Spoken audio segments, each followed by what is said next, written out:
দূর দূরান্ত থেকে আগত সমাগত ভক্তিভাজন মুরব্বিয়ান, সমবয়সী বন্ধুবর্গ, স্নেহের বয়োকনিষ্ঠ ভাতৃ ও শ্রোতৃ মণ্ডলী, জবানিকার অন্তরালে অদূরে সুদূরে শ্রদ্ধাস্পদিনী স্নেহাশিস মা ও ভগ্নীগণ, আজকের এই প্রতিকূল পরিবেশ আমরা যে এখানে একটি দিনী মাহফিল করার সুযোগ পেয়েছি, যে আল্লাহ পাকের অপার অনুগ্রহে তারই বারগাহে আবারও শুকরিয়া জানাই আলহামদুলিল্লাহ।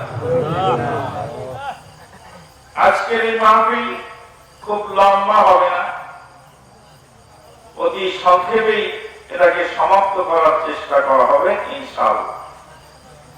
এখনো যারা এদিকে ওদিকে ঘোরাফেরা করছেন, কেউ হয়তো ভাবছেন অনুষ্ঠানে যাব কিনা, কেউ হয়তো ভাবছেন শেষের দিকে যাব, প্রত্যেককেই অনুরোধ খুব দ্রুত গতিতে এখানে চলে আসুন। কোরআন হাদিসের অমীয় বাণী শ্রবণ করুন। আমল করে বা না করে সেটা পরে যায়, কিন্তু আমল মনে চাইলে করবেন, না চাইলে না করবেন। কোরআন হাদিসের কথা আমরা বলবো, সেটা আপনার ব্যাপার।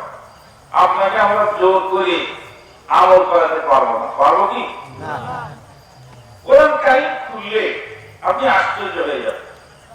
একজন জলিলুল কদর নবী, তার নাম সুলাইমান আলাইহিস সালাতু ওয়াস সালাম। নবীর নাম কি? সুলাইমান আলাইহিস সালাতু ওয়াস সালাম। সুলাইমান আলাইহিস সালামের পাওয়ার কতটুকু ছিল জানেন? আল্লাহ তাকে কতটুকু পাওয়ার দিয়েছিলেন? সুলাইমান আলাইহিস সালামকে আল্লাহ জলে স্থলে রাজত্ব দিয়েছে। শুকনো জায়গাতেও রাজত্ব ছিল, পানির মধ্যেও তার রাজত্ব ছিল। সুলাইমান আলাইহিস সালামের সমতুল্য বা তার মতো Sikandar the great, Iskandar the great, Iskandar the great, ইনি ছাড়া আর অন্য কাউকে এত বড় রাজত্ব আল্লাহ পাক দান করেন। সেই সুলাইমান আলাইহিস সালাম এক সকালে যেতেন 1 মাসের পর, আর এক বিকালে যেতেন 1 মাসের পর। আল্লাহু আকবার। এক সকালে যেতেন 1 মাসের পর, আর এক বিকালে যেতেন বুদুহা শাহর ওয়া রাওয়াহুহা শাহর। সকালে 1 মাসের পর যেতেন, বিকালে আর 1 মাসের পর যেতেন। এই সুলাইমান আলাইহিস সালাম এত বড় নবী, তার পিতা জীবদ্দশায় নবুয়ত পাওয়ার আগে তার পিতা সুলাইমান আলাইহিস সালামের বিচার 2 বার ভুল হয়েছিল। দাউদ আলাইহিস সালাম, তার পিতা দাউদ আলাইহিস সালামের বিচার কয়বার ভুল হয়েছিল? 2 বার ভুল হয়েছিল। কে সংশোধন করেছিলেন? সুলাইমান আলাইহিস সালাম সংশোধন করেছিলেন। এই ঘটনা থেকে হাদিস বিস্তারিত বলতে গেলে রাত ভোর হয়ে যাবে, সময় কুলাবে। ঘটনা আপনারা সবাই জানেন। ওই যে 2 মহিলা বাচ্চা, একজনটা বাড়ি নিয়ে গেল, আরেকটা থেকে গেল। ইনিয়ে কাঁদার কারণে দাউদ আলাইহিস সালাম ভুল বিচার করে যার বাচ্চা হয় তাকে দিয়ে দিলেন। এই হাদিস থেকে বোঝা যায় বিচার ভুল হতেও পারে। ওই জন্য আল্লাহ পাক বলেন আলাইসাল্লাহু বিআহকামুল হাকিমিন। আল্লাহ আলাইসাল্লাহু বিআহকামিল হাকিমিন। আল্লাহ কি বিচারকের বিচারক না? এখানে বিচারকের বিচারক কি হতে পারে? ভুল হতে পারে, বাপেরও ভুল হতে পারে, বেটাও সংশোধন করে দেওয়ার ক্ষমতা রাখে। সেই সুলাইমান আলাইহিস সালাম জীবদ্দশায় সারা জীবন ইসলামের খেদমত করলেন, আল্লাহ দ্বীনের খেদমত করলেন, রাজত্ব চালালেন। মরার পরে লাশকে মরা লাশকে খাড়া করে রাখেন আল্লাহ। আল্লাহ মরার পরে আল্লাহ তাকে দিয়ে বাইতুল মাকদিস নির্মাণের কাজ কমপ্লিট করে দিলেন। আমাকে আপনাকে দিলে তো সিমেন্ট চুরি করবো, তাই না? মোবাইলের রিংটোন বন্ধ করে দিবেন অথবা সিম খুলে নিয়ে দিবেন। এটা একটা যন্ত্রণা, আর একটা যন্ত্রণা। যে গান আসলো অথবা রিংটোন আসলো, আপনার ক্ষতি হলো। আপনারা আমার কথা বুঝতে পারছেন তো? সুলাইমান আলাইহিস সালাম মারা যাওয়ার পরে সেই মরা লাশ খাড়া করে রাখলেন। কে খাড়া করে রাখলেন? আল্লাহ। আর এই মরা লাশকে পাহারাদার বানায় বাইতুল মাকদিস নির্মাণ করে দিলেন। বলেন আলহামদুলিল্লাহ। কিন্তু এই যে ওরা যে বলছে সিলেটওয়ালা বলছে আল্লাহ বলি ফুলের কলি শাহজালাল ধ্যান করিলে পাই বাবা মরে নাই রে। সুলাইমান আলাইহিস সালাম এত বড় নবী, ইনি যদি মারা যান, মরা লাশ খাড়া করে রেখে আল্লাহ কি করে নিলেন? কাজ করে নিলেন। আজকে পাওয়াইবাসীদেরকে তাই বলছি, এই সুলাইমান আলাইহিস সালাম রাস্তায় দাঁড়িয়ে একটা পিঁপড়ার ভাষণ শুনছিলেন। কার ভাষণ শুনছিলেন? আউযু বিল্লাহি মিনাশ শাইতানির রাজীম। হাত্তা ইযা তাও আলা ওয়াদিন নামল قالت نملة يا أيها النمل ادخلوا مساكنكم يا أيها النمل ادخلوا مساكنكم لا يأتمنكم سليمان وجنوده لا يأتمنكم سليمان وجنوده وهم لا يشعرون। একটি পিতা ঘাসের পাতার উপর দাঁড়িয়ে ভাষণ দিচ্ছিলেন। সুলাইমান আলাইহিস সালাম হাজার হাজার সোলজার নিয়ে ওই পথ দিয়ে যেতেছিলেন। যেতে যেতে এত বড় জলিলুল কদর নবী সুলাইমান আলাইহিস সালাম পিঁপড়ার ভাষণ শুনে থমকে দাঁড়িয়ে গেলেন। কিছুক্ষণ পিঁপড়ার ভাষণ শুনলেন। পিঁপড়ার ভাষণ সুলাইমান আলাইহিস সালামের কাছে ভালো লাগলো। এমন ভালো লেগেছিল রে, আল্লাহর কাছেও ভালো লেগেছিল। আল্লাহ রাব্বুল আলামিন মহাগ্রন্থ আল কোরআনুল কারীমে সূরাতুন নামলের মধ্যে পিঁপড়ার ভাষণ তুলে ধরলেন। 1400 বছর যাবত মানুষ তেলাওয়াত করছে, কিয়ামতের আগ পর্যন্ত কোরআনে ওই পিঁপড়ার ভাষণ আদম সন্তান আশরাফুল মাখলুকাত কিয়ামত পর্যন্ত তেলাওয়াত করতেই থাকবে। আল্লাহু আকবার। পিঁপড়ার ভাষণ কে শুনবে? সুলাইমান আলাইহিস সালাম। পিঁপড়া একটা প্রাণী, এতটুকু প্রাণী পায়ের তলে জড়া দিয়ে মরে যায়। ওই পিঁপড়ার ভাষণ শুনছেন এত বড় জলিলুল কদর নবী। আল্লাহু আকবার। আপনারা পাওই এলাকার লোকেরা কি আমাদুল্লাহ মাদানী, ডক্টর সাখাওয়াত হোসাইন, মুজাফফরউদ্দিন মুহসিন, ইমামউদ্দিন আব্দুল রাশিদ, তারপরে আব্দুল জাত্তার, এই যে দেশ বরেণ্য আলেম ওলামা আসছে কিছু কোরআনের কথা বলবেন, এদেরকে কি পিঁপড়ার সমান মনে করলেন না? যদি পিঁপড়ার সমান মনে করেন তো বাড়িতে বসে আছেন কেন? তাড়াতাড়ি চলে আসুন। পিঁপড়ার ভাষণ কে শুনছিলেন? সুলাইমান আলাইহিস সালাম। সুলাইমান আলাইহিস সালাম এত বড় নবী হয়ে পিঁপড়ার ভাষণ শুনলেন। পিঁপড়ার কাছে কিছু শিকার আছে। পিঁপড়ার কাছে কি আছে? শিকার আছে। আল্লাহ পাক বলছেন বিসমিল্লাহ আউযু বিল্লাহি মিনাশ শাইতানির রাজীম শাহরু রমাদান আল্লাযী উনজিলা ফীহিল কুরআন হুদান লিন-নাসি ওয়া বাইয়িনাতিন মিনাল হুদা ওয়া মিনাল হুদা ওয়াল ফুরকান। রমাদান এমন এক মাস যেই মাসে কোরআন নাযিল হয়েছে। কেন কোরআন কেন নাযিল হয়েছে?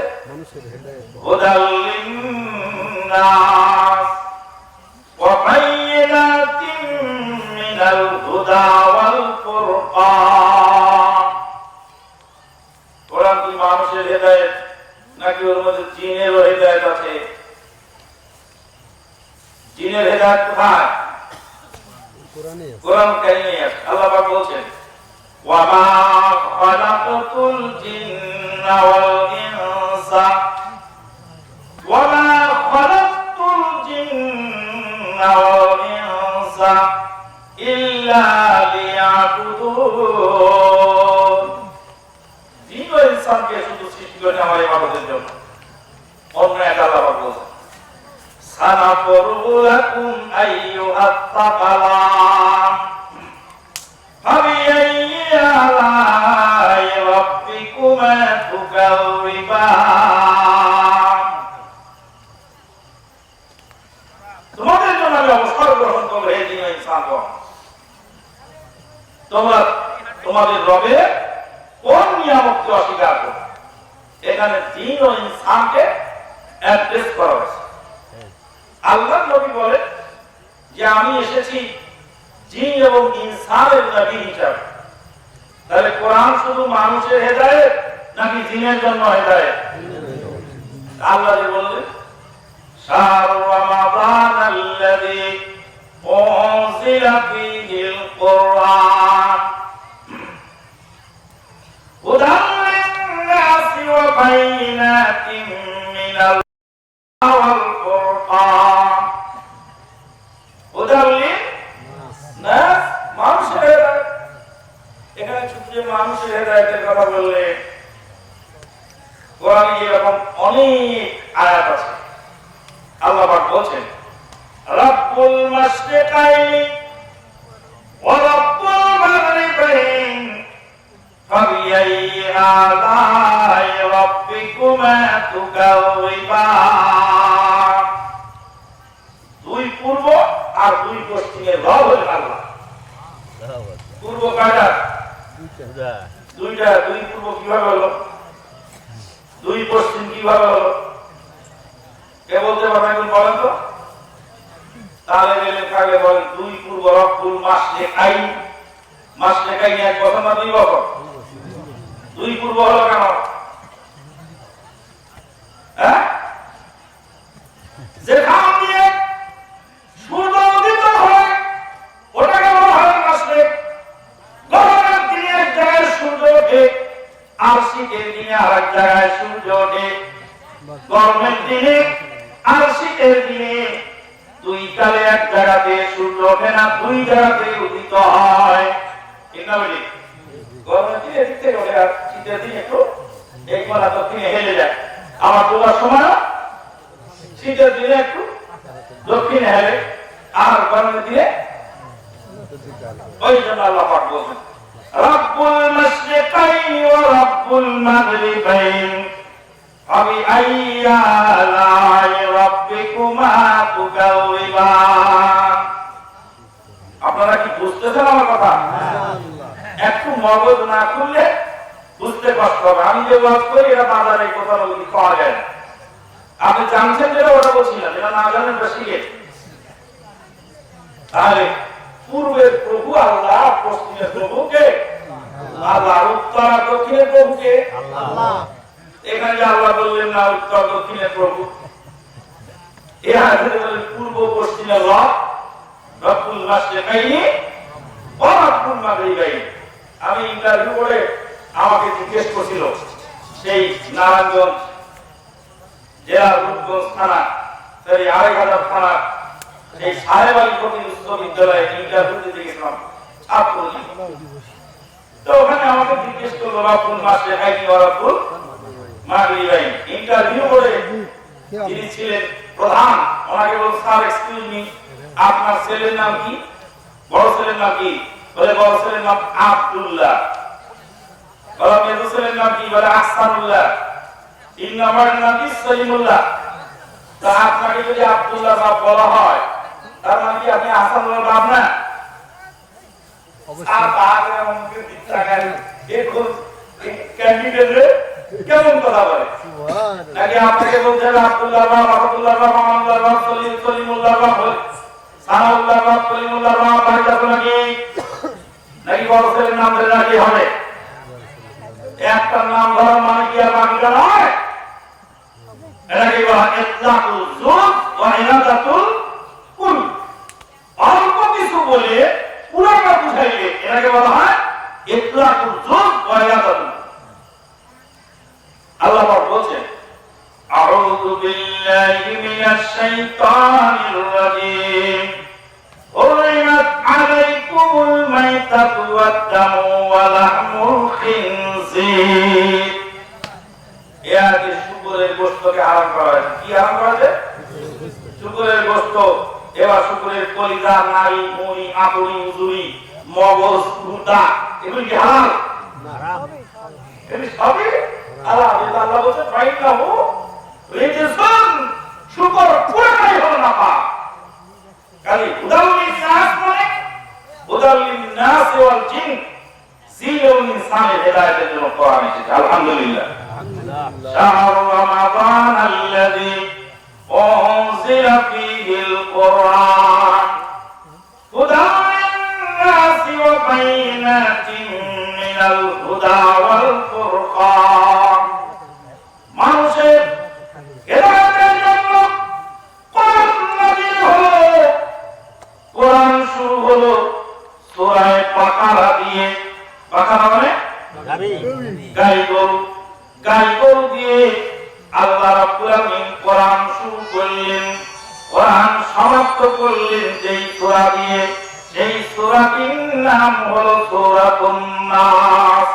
গরু দিয়ে কোরআন শুরু হলো আর মানুষ দিয়ে কোরআন সমাপ্ত হয়ে গেল। গরুরাও যদি কোরআন পড়ে তবে মানুষ হয়ে বের হয়। কোরআন পড়ে গরু আর পড়া শেষ হলে হয় মানুষ। মক্কার কাফের বেদিন বেঈমানেরা যারা কোরআন নাযিলের আগে মক্কার মাটিতে ছিল বেদিন, তাদের জিন্দা কন্যা সন্তানকে দাফন করত। তারা কি গরু না গরুর চেয়ে অধম? গরুর চেয়ে অধম ছিল। আল্লাহ পাক বলছেন তাই উলাইকা কান্নাম বাল হুম আবাল উলাইকা হুমুল গাফিলুন। হলো যখন সারা জগৎ আল্লাহর নাফরমান হয়ে গেল, মানব জাতি বিলকুল হায়াওয়ান। দয়া করে আল্লাহ তখন পাঠালেন নবী রতন, পথ হারা মানব জাতি পেল পথের সন্ধান। ওগো সেজে মোদের আল কোরআন, আল কোরআন, আল কোরআন। কোরআন এসে মানুষের মেজাজ চেঞ্জ করে দিল। কোরআন নাযিল হয়েছে মানুষের হেদায়েতের জন্য, কিন্তু কোরআনের ভিতরে আছে কিসের সূরা? গরুর সূরা। কোরআনের ভিতরে আছে কিসের সূরা? হ্যাঁ, তিনটা সূরা। আর কিসের সূরা আছে? মাকড়সার সূরা। আরো আছে কিসের? মৌমাছির সূরা। আরো আছে কিসের সূরা? হাতির সূরা। আল্লাহু আকবার। কোরআন কারীম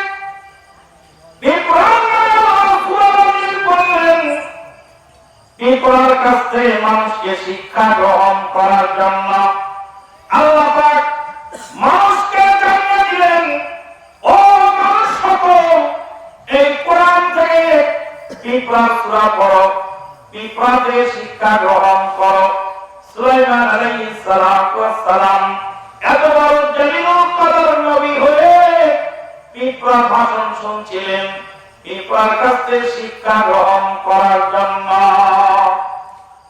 বিপরার কাছে প্রথম শিক্ষণীয় বিষয় হলো বিপরার মধ্যে কোনো দলাদলি নাই। বিপরার মধ্যে কি নাই? দলাদলি নাই। এক টুকরা খাবার পেলে হাজার হাজার পিঁপড়া কি করে ভাগাভাগি করে মিলেমিশে খায়, কোনো গোলমাল করে না। বাংলাদেশের দুই নেত্রীকে আমি অনুরোধ করেছিলাম ঢাকার রাজপথে দাঁড়িয়ে ওই স্কুল মাঠের সম্মেলনে, বললাম যমুনা নদীরে পার এক নদী নেন, এক নেত্রী নেন আর ওপার এক নেত্রী নেন, আপনারা দেশটারে ভাগ করে নিয়ে খান, কিন্তু আমাদের আর জ্বালাতন করেন না। বিপ্লব করতে শিক্ষার বিষয় হলো আল্লাহ রাব্বুল আলামিন পিঁপড়ার মধ্যে ঐক্যবদ্ধতা দান করেছেন। এক টুকরা খাবার পেলে হাজার হাজার পিঁপড়া মিলে ভাগাভাগি করে খায়। তাদের মধ্যে কোনো গোলমাল নেই, তাদের মধ্যে কোনো মারামারি নেই, তাদের মধ্যে কোনো দলাদলি নেই, তাদের মধ্যে সরকারি দল নেই, বিরোধী দল নেই, তাদের মধ্যে হরতাল ধর্মঘট নেই, তাদের মধ্যে ভাঙচুর নেই, তাদের মধ্যে মারামারি নেই, তাদের মধ্যে কামড়া কামড়ি নেই, তাদের মধ্যে মাঝার দলাদলি নেই, তাদের মধ্যে পীর মন্দির ভাগাভাগি নেই, পিঁপড়ার মধ্যে কোনো মাসলা মাসাইলের দ্বন্দ্ব নাই। মুসলমানরা পিঁপড়ার কাছ থেকে শিক্ষা গ্রহণ করে ঐক্যবদ্ধ হও, এক কোরআন এক নবীর সহিহ সুন্নাহকে আঁকড়ে ধরে সামনের দিকে ঐক্যবদ্ধ হয়ে এগিয়ে যাও। মুসলমান সব এক হয়ে যাও, ওলির আলোকে জীবন গড়াও। মুসলমান সব এক হয়ে যাও, কোরআনের আলোকে জীবন গড়াও। রাসূল করিমকে নেতা মেনে শাসন চালাও, সবখানে জীবন সুন্দর সুখী হবে তোমার, সুখী হবে দো জাহানে। মুসলমান সব এক হয়ে যাও, কোরআনের আলোকে জীবন গড়াও। রাসূল করিমকে নেতা মেনে শাসন চালাও, সবখানে জীবন সুন্দর সুখী হবে তোমার, সুখী হবে তো জাহানে। মুসলমান কি বিচ্ছিন্ন জাতি না ঐক্যবদ্ধ জাতি?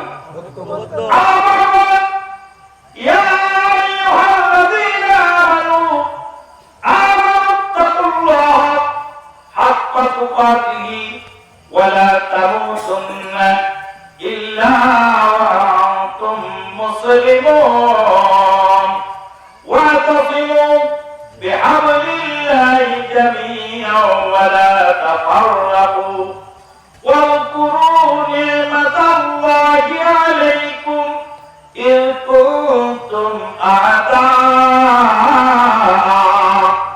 فألف بين قلوبكم فأصبحتم بنعمته إخوانا وكنتم على شفا حفرة من النار فأنقذكم منها كذلك يبين الله لكم آياته لعلكم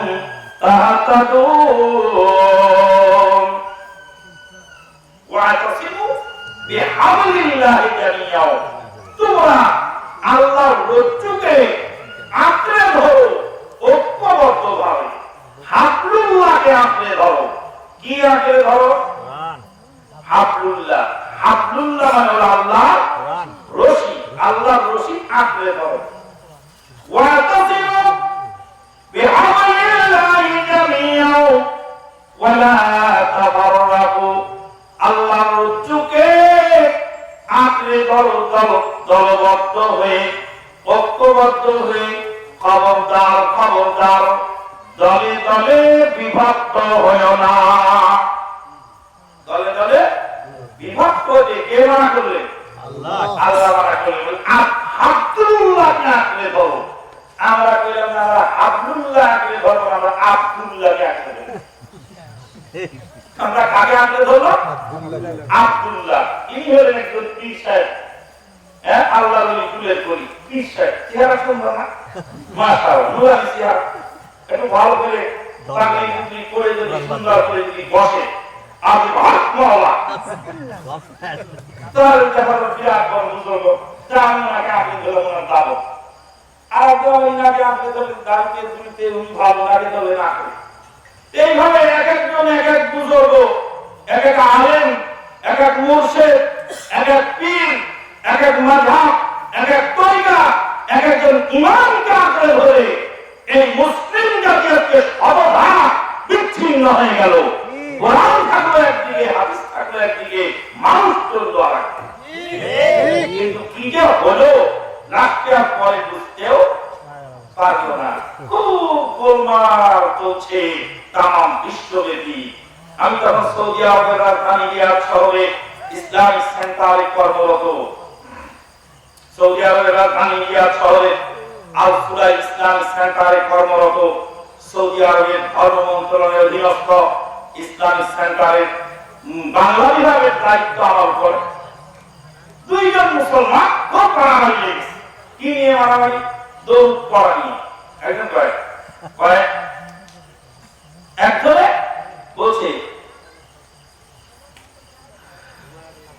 আল্লাহর ওলি ফুলের কলি, আল্লাহর ওলি ফুলের কলি আমাদেরকে দেখা কয় বসে বসে দৌড় পড়া ভালো নয়। আল্লাহর ওলি ফুলের কলি আমাদের দেখা কয় বসে বসে দৌড় পড়া ভালো না। দাঁড়াই নবী নামে দৌড় পড়ো। আরেকজন বলছে না রে বাবা, দৌড় বসে বসে বড় দাঁড়ায় পড়তে হবে। খুব গোলমাল গোলমাল মীমাংসার জন্য আমার কাছে আসে, কন্ট্রোভার্সিয়াল কোনো কথা বলার জন্য, কারণ মনে করে আঘাত করার জন্য আমি অবশ্যই সেই থেকে আসিনি। এসেছি আজকে বাংলার মুসলমানদের হালতটা তুলে ধরার জন্য। আর এই অবস্থাকে পরিত্রাণ পাওয়ার উপায় কি তাই বলতে চাচ্ছি। বুঝতে ভুল হয়ে গেলে আমার কিছু করার না। একজন ধ্যান মানুষকে জিজ্ঞেস করছিল, তোমার মাথায় কি পয়সা পুরা জায়গা কই? মাথায় কি পয়সা পুরা জায়গা কই? কানে কোন সময় এসব লোকের সামনে যারা কানে কম শোনে, ভুল বোঝে, এদের সামনে ভালো কথা বলা কি হয়? বিপজ্জনক হয়ে যায়।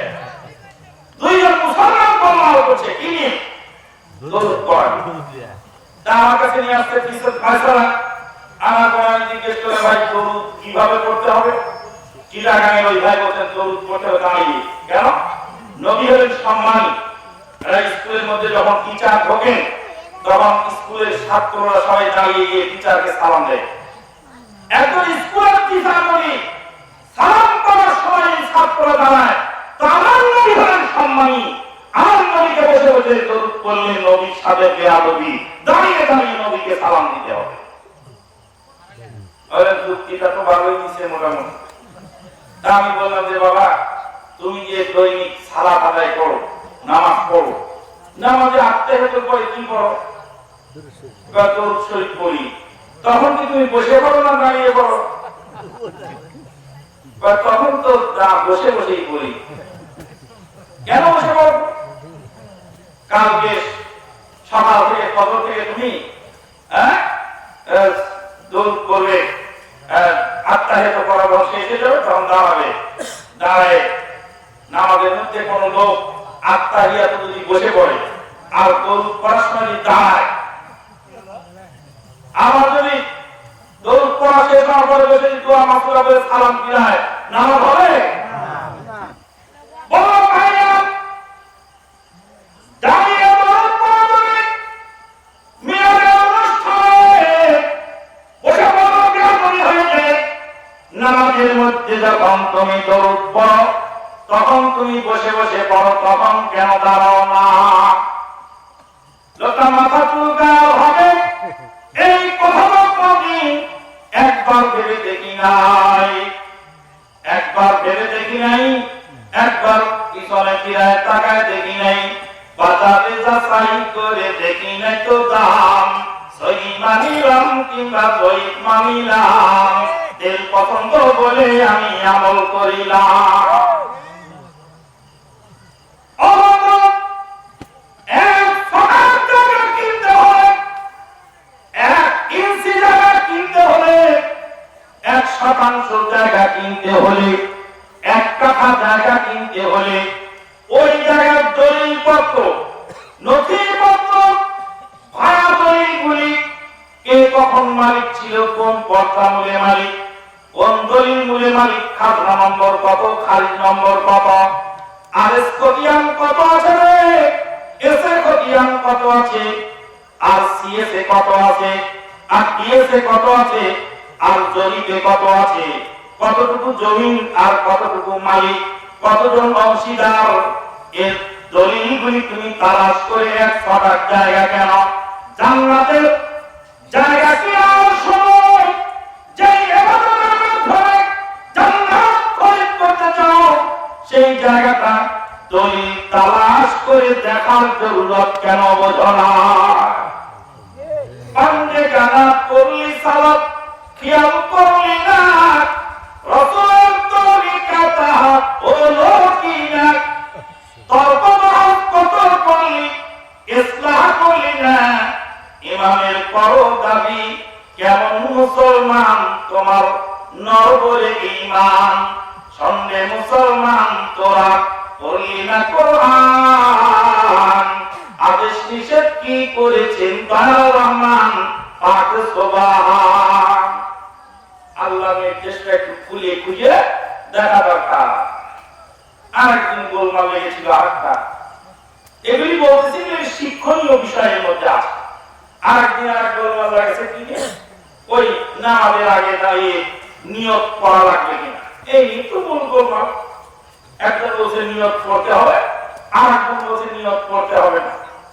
তো বললো আমি আজকে আমার কাছে মীমাংসার জন্য, আমি বললাম যে ভাই নামাজের আগে যে নিয়ত করতে হবে এই দলিলটা একটু আমার, তো একটা বই, নামাজ শিক্ষা বই নিয়ে একটু, নুরানি নামাজ শিক্ষা, নামাজের বাহিরে এবং ভিতরে 13 ফরজ, নামাজের বাহিরে ভিতরে 13 ফরজ, নামাজের বাহিরে 7 ফরজ, শরীর পাক, কাপড় পাক, নামাজেরও জায়গা পাক, সতর ঢাকা, কিবলামুখী হওয়া, কয়টা গেল? 5টা।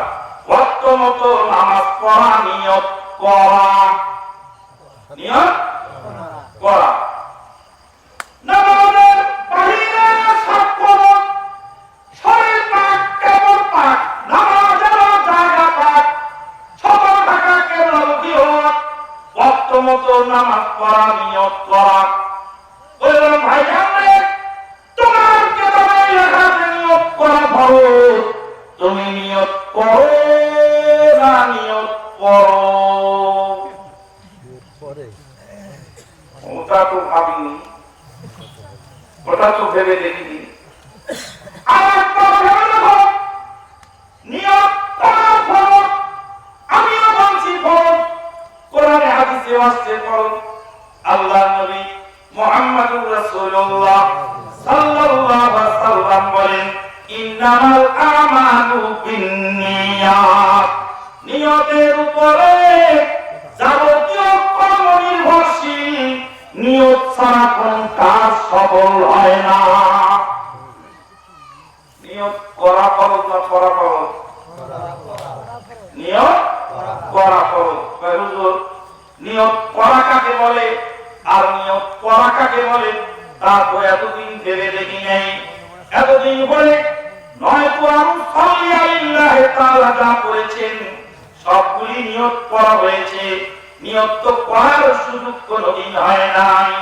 হাটের মধ্যে গিয়ে পারোই বাজারে একজন বিয়াই আমার বিয়াইকে ডাক দিচ্ছে, বলছে বিয়াই এবার পশ্চিমে যাওয়ার নিয়ত করেছি, আমার জন্য দোয়া করবেন।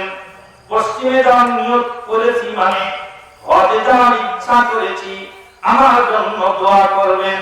ইচ্ছা করার নাম হলো নিয়ত করা। আমরা কি বলি? আমরা তো বলছি বাংলাদেশের একজন প্রখ্যাত পীর চরমনায় পীর সাহেব মরহুম জনাব ফজলুল করিম রাহমাতুল্লাহ আলাইহি, জনাব ফজলুল করিম রাহমাতুল্লাহ আলাইহি কেসাবে আমি এই দুই কানে ডাইরেক্ট শুনেছি। তিনি বলছেন যে আমি এক জানাজায় গেলাম, আমার মুরিদানরা বললেন হুজুর নিয়তটা বলে দেন। চরমনায় পীর সাহেব মরহুম ফজলুল করিম সাহেব বলছেন আমি জিজ্ঞেস করলাম তোমার এখানে দাঁড়াচ্ছ কেন? বলে এখানে দাঁড়িয়ে আল্লাহ করার জন্য। বলে জানালা করার ইচ্ছা করলে দাঁড়াইতো, এই দাঁড়ানোই হলো নিয়ম। আল্লাহু আকবার, সুবহানাল্লাহ বিহামদিহি সুবহানাল্লাহিল আযীম। কুরআন হাদিস তো পড়ি না, আমার পীর সাহেবের বক্তৃতা যদি শুনতাম তাও তো একটা নির্দেশনা সেখান থেকে পাওয়া যেত। বন্ধুগণ, আজকে চলছে মানুষ কথা দিত। আমার নবী মুহাম্মদুর রাসূলুল্লাহ সাল্লাল্লাহু আলাইহি ওয়াসাল্লাম এক অখণ্ড মুসলিম জাতি রেখে গেলেন। এক অখণ্ড মুসলিম জাতি প্রতিষ্ঠা করার জন্য যে ইবাদত রেখে গেলেন, সেই ইবাদতের নাম হলো সালাত। আল্লাহর নবী মুহাম্মদুর রাসূলুল্লাহ সাল্লাল্লাহু আলাইহি ওয়াসাল্লাম বলেন, আস-সালাতু আস-সালাতু ওয়া মা মালাকাত আইমানুকুম।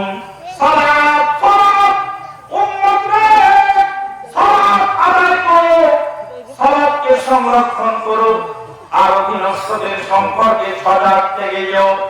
আল্লাহর নবী মুহাম্মদুর রাসূলুল্লাহ সাল্লাল্লাহু আলাইহি ওয়াসাল্লাম আমাদের জন্য সালাত রেখে গেলেন। আল্লাহ পাক বলেন, আমান কানা ইয়ারজু লিকা রাব্বিহি ফালইয়ামাল আমালান সালিহা ওয়া লা ইউশরিক বিইবাদাতি রাব্বিহি আহাদা। আমান কানা ইয়ারজু লিকা রাব্বিহি ফালইয়ামাল আমালান সালিহা ফামান কানা ইয়ারজু। সুতরাং যে ব্যক্তি তপস্যা করে লিকা রাব্বিহি, তার রবের সঙ্গে সাক্ষাৎ করার, ফালইয়ামাল আমালান সালিহা, সে যেন ভালো কাজ করে, ওয়া লা ইউশরিক বিইবাদাতি রাব্বিহি আহাদা, সে যেন তার রবের ইবাদতে কোন শরীক না করে। রবের ইবাদতে কোন শরীক যেন সে না করে। যে ব্যক্তি আল্লাহর দিদার লাভ করার ইচ্ছা করে, আল্লাহর সঙ্গে সাক্ষাৎ করার ইচ্ছা করে, সে যেন ভালো কাজ করে আর আল্লাহর ইবাদতের মধ্যে যেন কোন শরীক না করে। ভুবন বিখ্যাত মুফাসসির আল্লামা হাফিজ ইমাদউদ্দিন আবুল ফিদা হাফিজ ইবনে কাসির রাহমাতুল্লাহ আলাইহি তার ভুবন বিখ্যাত তাফসীরে ইবনে কাসিরের মধ্যে এই আয়াতের ব্যাখ্যা তিনি উল্লেখ করে বলেন, এই আয়াতের মধ্যে আমল করার দুইটি শর্ত উল্লেখ করা হয়েছে। এক নাম্বার শর্ত হলো আল ইখলাস। আল ইখলাস মানে হলো শিরক থেকে মুক্ত হওয়া, বিদআত শিরক থেকে মুক্ত হওয়া। আমলটা যেন আল্লাহর রেজামন্দি হাসিলের জন্য যেন হয়, আমলটা যেন আল্লাহর রেজামন্দি হাসিলের জন্য হয়। আল্লাহ নবী বলেন, আল্লাহ ভালো করে শুনে নাও, ওই যে উহুদের পাহাড় দেখতে পাচ্ছ, কোন মুসলিম ব্যক্তি যদি মারা যায় আর অপর মুসলিম যদি তার মুসলিম ভাইয়ের জানাজায় শরীক হয়, আল্লাহর সন্তুষ্টি অর্জন করার জন্য, আল্লাহর সন্তুষ্টি হাসিলের উদ্দেশ্যে অপর মুসলিম ভাইয়ের জানাজায় যদি শরীক হয়ে যায়, তখন কাপড়ে যদি শরীক হয়, তার জন্য দুইটি কিরাত নেকি লিপিবদ্ধ করা হয়। দুই কিরাত নেকি। সাহাবায়ে কেরাম বলেন, ইয়া রাসূলুল্লাহ, কিরাত কি? ক্বালু কিরাত ইয়া রাসূলুল্লাহ, হে আল্লাহর নবী, কিরাত কাকে বলা হয়? আল্লাহর নবী বলেন, মিসলু জামালি উহুদ। উম্মত শুনে রাখো রে, এক কিরাত নেকি হলো ওই উহুদের পাহাড়ের সমতুল্য। উহুদের পাহাড় কয় কিলোমিটার লম্বা? 8 কিলোমিটার। আল্লাহু আকবার। উহুদের পাহাড় 8 কিলোমিটার লম্বা। একদিকে আরেকদিকে হলো 2.5 কিলোমিটার। আল্লাহ নবীর উম্মত রে, জানাজায় যদি শরীক হও, এক কিরাত নাকি তোমার নামায় আমলে লিপিবদ্ধ করা হবে। এক কিরাত সমান হলো উহুদের পাহাড়ের সমান। এক কিরাত নাকি উহুদের পাহাড়ের সমান নাকি হবে। ওই ব্যক্তি যে ব্যক্তি জানাজায় শরীক হলো, কিন্তু শর্ত হলো আল্লাহর সন্তুষ্ট হাসিলের জন্য জানাজায় যেন শরীক হয়। আগামী ইলেকশনে নির্বাচন করব আমি, ভোটের লোভে দাঁড়ে দাঁড়ে গিয়ে যদি আমি যদি জানাজায় শরীক হই, স্যার অমুক লোক মারা গেছে, ইন্না লিল্লাহি ওয়া ইন্না ইলাইহি রাজিউন, স্যার আপনি কি জানাজায় যাবেন? হ্যাঁ যাবো না মানে? ওরা সব আমাদেরই লোক, আমাদেরকে ভোট দেয় সবসময়, ওর বাপের জানাজায় না গিয়ে হয়। এবার যদি ওর জানাজায় না যায়, তো সামনে ইলেকশন ওই এলাকাকে একটা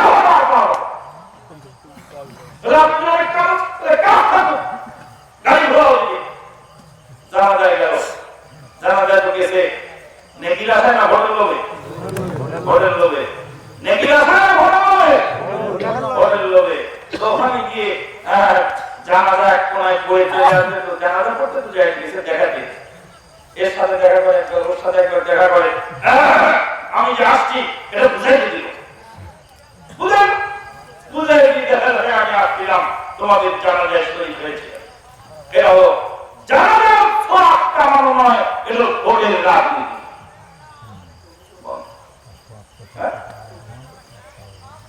আমাদের সভাপতি সাহেব ওযু করে নাই, সময় না পেলে ওযু না করি না। আযান শুনলে নাহি নড়ে, ফারাতিয়া কোরআন পড়ে, বাপের যাকাত দানি কালে ডাক মোল্লা আম্মা বলে, মোল্লার অপেক্ষায় আজরাইল না বয়, অভাগা বাঙালি তোরা কে দেখবি আয়।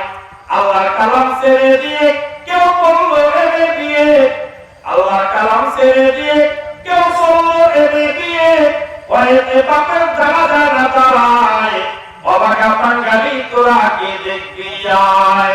আযান শুনলে নাহি নড়ে, ফারাতিয়া কোরআন পড়ে, বাপের যাকাত দানি কালে ডাক মোল্লা আম্মা বলে, মোল্লার অপেক্ষায় আজরাইল না রয়, অভাগা বাঙালি তোরা কে দেখবি আয়। কালকে আবার আব্দুল রাজ্জাক ইউসুফ সাহেবকে বলবেন যে আজরাইল শব্দ হাদিসে নেই, তখন আপনারা বলেন মাথা নিচে বলে গেল, তো বিপদ হবে। এজন্য আজরাইল আর বলবেন না, মালাকুল মউত বলবেন। আযান শুনলে নাহি নড়ে, ফারাতিয়া কোরআন পড়ে, বাবার যাকাত দানি কালে ডাক মোল্লা আম্মা বলে, মোল্লার অপেক্ষায় মালাকুল মউত না রয়, অভাগা বাঙালি তোরা কে দেখবি আয়। ভাইজান রে, জানাজায় শরীক হোক, বাপের জানাজায় নাম জিজ্ঞেস করে, আমি এখানে দাঁড়াইলাম সিজদা করবো কোথায়? জীবনে কোনদিন জানাজা দেখে নাই, জানাজায় সিজদা নাই, রুকু নাই, এই মাসলাটাও জানা নাই। কোথায় আছে মানুষ? কোথায় দৌড়াচ্ছে মানুষ আজকে? দুনিয়ার লালসায়, দুনিয়ার লোভে। ভাই আমার বলতেছিলাম, দুনিয়ার স্বার্থে যদি কোনো নেক আমল করা হয়, আল্লাহ রাব্বুল আলামিন সেই নেক আমল পছন্দ করেন না। আল্লাহ পাক বলেন, ফামান কানা ইয়ারজু লিকা রাব্বিহি ফালইয়ামাল আমালান সালিহা ওয়া লা ইউশরিক বিইবাদাতি রাব্বিহি আহাদা ওয়া লা ইউশরিক বিইবাদাতি রাব্বিহি আহাদা। তার রবের ইবাদতের মধ্যে যেন কোনো শরীক না করে। উহুদ পাহাড় পরিমাণ নেকি সম্পূর্ণ বরবাদ হয়ে গেল আমলের মধ্যে ইখলাস না থাকার কারণে। কিছু লোক আছে মসজিদে একটা ফ্যান দান করছে, ফ্যানের মধ্যে আবার বাবার নাম লিখে দিয়ে আসে না এরকম লোক? হ্যাঁ, বাবার নাম ফ্যানের মধ্যে লিখে দিয়ে আসছে, আল্লাহ যদি টের না পায়। হ্যাঁ, কুরবানি জবাই করার সময় লালু ভুলু খেলু গেলু কত লোকের নাম লিখে লিস্ট করে করে করে শোনাচ্ছে আল্লাহ এটা তো অমুকের কুরবানি দিন ভালো করে জমিয়ে দিও নাউযুবিল্লাহ মিন যালিক। আল্লাহ কি চেনেন না কার জানেন না? আল্লাহ কি জানেন না কার কুরবানি? আর বাপের নামে কুরবানি হবে নাকি? ওই বাপের নামে হবে না, বাবার নামে হবে না, কুরবানি করতে আল্লাহর নামে। তো বাপের নামে কুরবানি করব, বাবার এক নাম, দাদার এক নাম, খালুর এক নাম, নামে কুরবানি কার নামে হবে? আল্লাহ পাক বলেন ইন্না সালাতি ওয়া নুসুকি ওয়া মাহইয়ায়া ওয়া মামাতি লিল্লাহি রাব্বিল আলামিন। আমার সাধন ভজন, আমার জীবন মরণ, আমার সাধন ভজন, জীবন মরণ সবই তো প্রভু হে তোমারই কারণ। আল্লাহু আকবার। ইখলাসের সঙ্গে একটা সামান্য একটা পরিমাণ সাদকা যদি কেউ করে আসলে ময়দানে সেটা পাহাড় পরিমাণ হয়ে যাবে। ইখলাস দিয়ে পাহাড় পরিমাণ দান করলেও আল্লাহ রাব্বুল আলামিনের দরবারে তা কবুল হবে না। আল্লাহ পাক বলেন ওয়াকাদিন্না ইলা মা আমিলু মিন আমালিন ফাজআলনাহু হাবাআন মানসুরা। তাদের নেক আমলের দিকে আমি আল্লাহ ধাবিত হব, তাদের আমলগুলি আমি ধুলায় পরিণত করে বাতাসে উড়িয়ে দেওয়া হবে। তাহলে ইখলাস থাকতে হবে। সহিহ মুসলিমে হাদিস আছে আল্লাহর নবী মুহাম্মদুর রাসূলুল্লাহ সাল্লাল্লাহু আলাইহি ওয়াসাল্লাম বলেন তিন ব্যক্তিকে দিয়ে আল্লাহ জাহান্নাম শুরু করবেন, জাহান্নামের আগুন উদ্বোধন করবেন। জাহান্নামের আগুন উদ্বোধন করবেন কয় ব্যক্তিকে দিয়ে? তিন ব্যক্তিকে দিয়ে জাহান্নামের আগুন উদ্বোধন করবেন আল্লাহ। জাহান্নামের আগুন জ্বালাবেন তিনজন ব্যক্তিকে। ওলামায়ে কেরাম এই হাদিসের ব্যাখ্যায় চমৎকার করে বলেছেন কথাটা। ওলামায়ে কেরাম বলেন সূরা ধরার সময় পরক্ষণে আগে যায় সর্বপ্রথম কেউ খড়কুটা দিয়ে তুলা ধরায়, কেউ বা পাটের খড়ির সঙ্গে আগুন লাগায়, আর কেউ বা কেরোসিনের তেল ঢেলে দিয়ে আগুন লাগায়। কেরোসিনের তেল, পাটের খড়ি, খড়কুটা তাড়াতাড়ি আগুন লাগে আর তাড়াতাড়ি করে আল্লাহ জাহান্নাম উদ্বোধন করার সময় তিন শ্রেণীর মানুষ দিয়ে জাহান্নামের আগুন ধরাবেন। তিন শ্রেণীর মধ্যে এক শ্রেণী হবে ওই দানবীর, যেই দানবীর আল্লাহর রাস্তায় দান সদকা করেছেন, টাকা পয়সা আল্লাহর রাস্তায় রাখেন। সেই দানবীরকে যখন আল্লাহ ডেকে বলবেন তোমাকে অনেক টাকা পয়সা দিয়েছিলাম, তুমি আমার রাস্তায় কি দান করেছো আজকে আমাকে দেখাও। আল্লাহর বান্দা বলবেন আমি তোমার রাস্তায় এমন কোন রাস্তা নাই যেখানে আমার দান সদকা নাই। মসজিদে দিয়েছি, মাদ্রাসায় দিয়েছি, গোরস্থানে দিয়েছি, ঈদগাহ দিয়েছি, এতিমখানায় দিয়েছি, এতিমকে দিয়েছি, বিধবাকে দিয়েছি। আল্লাহ বলবেন হ্যাঁ বুঝতে পারলাম, তুমি দানগুলি করেছিলে কেন? বলে দানগুলি করেছিলাম তোমাকে খুশি করার জন্য। আল্লাহ বলবেন কালাপ্তা, তুমি মিথ্যা কথা বলছো, তুমি দানের সার্টিফিকেট নেওয়ার জন্য, মালাহারা নেওয়ার জন্য পোস্টারে তোমার নাম উঠেছিল, তুমি দান করেছিলে, পোস্টার নাম নাই, তোমার দান নাই। মসজিদ কমিটির মধ্যে যতদিন পর্যন্ত নাম ছিল ততদিন মসজিদ চাল দিয়েছিলে, কমিটি থেকে বাদ করার পরে মসজিদ চাল তোমার বন্ধ হয়েছিল, তোমাকে মালাহারা বলা হয় নাই, এই জন্য তুমি দান করো নাই। দুনিয়ার বাহবা করার জন্য রে দান করেছিলে, আমি আল্লাহর দরবারে তোমার কোনো পাওনা বাকি না।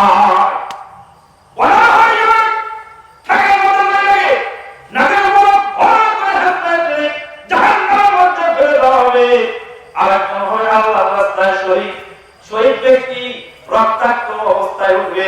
হাদিসে আসছে, বুখারী হাদিসে আসছে, আল্লাহর নবী বলেন আল্লাহর রাস্তায় কাজ করতে গিয়ে আল্লাহর দ্বীনের পথে কোন ব্যক্তির শরীর দিয়ে যদি এক ফোঁটা রক্ত বের হয়, আসরের ময়দানে ওই রক্ত নিয়ে রক্তাক্ত অবস্থায় আল্লাহর দরবারে হাজির হবে।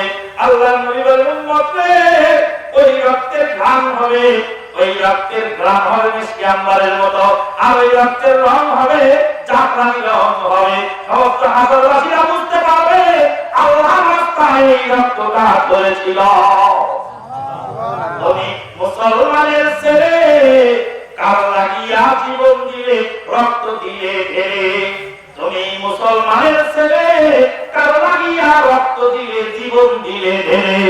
রক্ত যখন দিয়েছি আমাদের ওরা দান কার রক্ত কাটেনি, রক্তের মালিক হয়ে আমার আল্লাহ বলেন কুল্লু সালাতি ওয়া নুসুকি ওয়া মাহইয়ায়া ওয়া মামাতি লিল্লাহি রাব্বিল আলামিন। তুমি মুসলমানের ছেলে, কার লাগিয়া জীবন দিলে, রক্ত দিলে ঢেলে। জীবন দিলে, রক্ত দিলে, কার লাগিয়া কষে চলে। প্রশ্ন তোমার ইসলামী দল এরকা কেন হয়? তাই বলি কি তাই যে তুমি বাতিলের বিজয়। রক্তের হিসাব হবে। আমাদের আগের যুব সঙ্গে ব্যানারে লেখা থাকে দেখেন না, হে যুবক তোমার প্রতি ফুটা রক্ত আল্লাহর আমানো, আল্লাহর নামে করে আল্লাহর দিনের কাজে, আল্লাহর নাফরমানির কাজে একটি টাকা ব্যয় করবে, বিচারের করে 1 টাকা হিসাব দিতে হবে। রক্তাক্ত অবস্থায় শহীদ হাজির হয়ে গেল আল্লাহর দরবারে। আল্লাহ রাব্বুল আলামিন জিজ্ঞেস করবেন, বান্দারে তোমাকে অনেক শক্তি সামর্থ্য দিয়েছিলাম, তুমি আমার জন্য কি করেছ?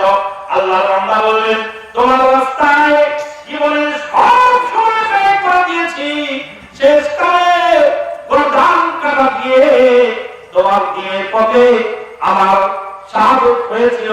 আমি তোমার রাস্তায় রক্ত ঢেলে দিয়েছিলাম তোমার রেজামন্দির জন্য, সন্তুষ্টির জন্য। আল্লাহ বলবেন, কালারটা মৃত্যু করে মিথ্যাবাদী, তুমি আমার রাস্তায় রক্ত দেওয়া নেই, তুমি নিজের নাম ফুটানোর জন্য, বীর বাহাদুর প্রমাণ করার জন্য তুমি যুদ্ধ করেছিলে। আমি আল্লাহর দরবারে কোনো পাওনা বাকি নাই। ঠ্যাঙের মধ্যে দড়ি লাগিয়ে হাসিয়ে হাসিয়ে হাদিসের ভাষা যা পাওয়া যায়, পাওনেরা বিহি তার ব্যাপারে নির্দেশ হবে। ফাতওয়াহিবা আলাওয়াতিহি তাকে মুখের উপরে হ্যাঁস দিয়ে টানা হবে। এটা হবে তার মুখ, আর এটা হবে তার ঠ্যাং। ঠ্যাং ধরে মুখের উপরে ফাতওয়াহিবা আলাওয়াতিহি, মুখের উপর তাকে হ্যাঁস দিয়ে টানা হবে। হাসিয়ে টানতে টানতে হাত্তা উকিয়া ফিন্নার, জাহান্নামের মধ্যে ছিটিয়ে ফেলে দেওয়া হবে। আল্লাহর রাস্তায় জীবন কুরবানি করে দেওয়ার পরে ইখলাস না থাকার কারণে আল্লাহ রাব্বুল আলামিন এই শহীদকেও মাফ করবেন না। ইখলাস থাকা উচিত আমাদের আমলে। আর 2 নম্বর হলো মুতাবাআত রাসূল, রাসূলের তরিকা আমল হওয়া উচিত। একটি আমল যদি আপনার রাসূলের তরিকা বাইরে হয়, পরকালে কোনো পীর সাহেব বুজুর্গ আপনাকে নাজাত দিতে পারবে না। কবরে জিজ্ঞেস করা হবে, মা রাব্বুকা, তোমার রব কে? ওমা দীনুকা, তোমার দিন কি? ওমা নবিয়ুকা, তোমার নবী কে? জিজ্ঞেস করবেন তুমি কোন পীরের মুরিদ? না না। জিজ্ঞেস করবেন তুমি কোন তরিকার লোক? জিজ্ঞেস করবেন তুমি কোন মাযহাবে ছিলে, কোন ইমামের অনুসরণ করেছিলে? জি না। জিজ্ঞেস করবেন তুমি কোন নবীর উম্মত, কোন ইসলাম মেনেছো, কোন আল্লাহর ইবাদত করেছো? এগুলি জিজ্ঞেস করা হবে। যেগুলি পীরের দাবন ধরে আর পর তরিকাতের দাবন ধরে মানুষ চলছে, এগুলি আল্লাহ জিজ্ঞাসা করবে না। ওগুলি আমাদেরকে মানতেও বলেননি। নবী সাল্লাল্লাহু আলাইহি ওয়াসাল্লাম তারাকতু ফীকুম আমরাইন তাযিলু মা তামাসসাকতুম বিহিমা। তোমাদের জন্য দুই জিনিস রেখে গেলাম, একটা হলো আমার আল্লাহর কিতাব, আর একটা হলো আমার সুন্নাহ। এছাড়া তোমাদের আর অন্য বড় পুঁজিবার্তা রেখে গেলাম না। আসুন আমরা কোরআন ও সুন্নাহর সাদাকা বলে সমবেত হই। পরিশেষে এই মসজিদের জন্য, এই মসজিদের জন্য, মসজিদের অনেক কাজ বাকি। আল্লাহ নবী সাল্লাল্লাহু আলাইহি ওয়াসাল্লাম বলেছেন, মান বানা লিল্লাহি মাসজিদান বানাল্লাহু লাহু বাইতান ফিল জান্নাহ। যে ব্যক্তি আল্লাহর ওয়াস্তে মসজিদ বানায়, আল্লাহ পাক তার জন্য জান্নাতের ঘর বানান। তো আপনারা এই মসজিদের জন্য কে কি অনুদান দেবেন? আমি মুসাফির মানুষ, আমি হলো স্থায়ী মুসাফির। এখন সফর করছি, সারা বছর আমার সফর থাকে। সফর সারা বছর আমি স্থায়ী মুসাফির। তো স্থায়ী মুসাফির আপনাদেরকে জন্য দোয়া করব। আপনারা পিতামাতার রুহের মাগফিরাতের জন্য, নিজের দেহকাল পরকাল শান্তি মঙ্গলের জন্য 2-5 মিনিটের মধ্যে এটা কি রুমানি